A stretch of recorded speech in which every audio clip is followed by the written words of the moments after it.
में कमल के फूल की जड़ से तैयार करदा पकौड़े बेहद पसंद किए जाते हैं। तालाबों में पैदा होने वाले कमल के पौधे के फूल की डंडी नुमा सुराखों वाली जड़ को सिंधी ज़ुबान में बही कहा जाता है। सिंध में बही से घरों में सालन तैयार करने समेत बड़े मटके में स्टीम कर चटपटे मसालों के साथ गली मोहल्लों में फ़रोख्त भी किया जाता है। लेकिन सबसे ज़्यादा बही से तैयार शुदा पकौड़े बेहद पसंद किए जाते हैं। ख़ुसूसी हैसियत की हामिल इलाकाई सब्जियों और फलों की तरह बही को भी मुकामी अफराद बेहद पसंद करते हैं। मेडिकल साइंस के मुताबिक बही ज़ियाबीतिस और यूरिक एसिड के मरीज़ों के लिए इंतहाई मुफीद है, क्योंकि इसमें कैलोरीज नहीं होती। कैमरामैन टीम के साथ ज़ैन आशिक पठान, लाड़काना।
की सौगात है और हम ये पकौड़ों में भी खाते हैं। और जो घर में हमारी सब्जियां बनती हैं, पल्ली है और मछली है, उसमें भी ये इस्तेमाल होती है। ये लाड़काना की अच्छी चीज़ है, हम शौक़ से खाते हैं।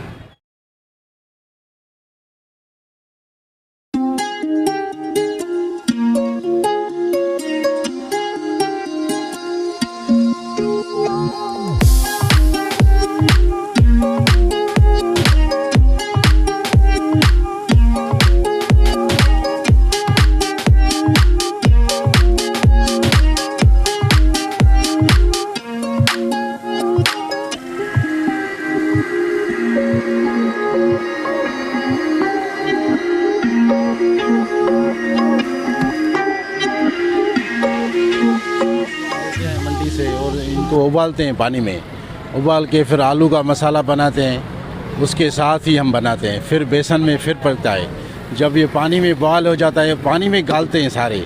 जब गल जाता है फिर इसमें आलू लगाते हैं, मसाला लगाते हैं, फिर ये स्पेशल बेसन में लगाते हैं। हो जाएगा ये बेसन में।